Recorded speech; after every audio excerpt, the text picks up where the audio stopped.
क्या पढ़ने जा रहे हैं, लेकिन आपको मालूम होना चाहिए मुझे आज एक्टिविटीज करवानी है, मुझे आपके साथ इन्वॉल्व होना है। तो लेक्चर नंबर 1 में हम सोशल मीडिया मार्केटिंग को अंडरस्टैंड करेंगे।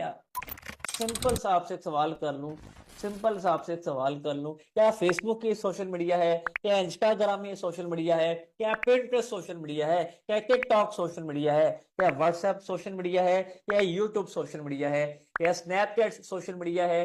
बताइए प्लीज। ये तमाम तर प्लेटफॉर्म सोशल मीडिया में आते हैं, ये तमाम तर प्लेटफॉर्म सोशल मीडिया कहलाते हैं।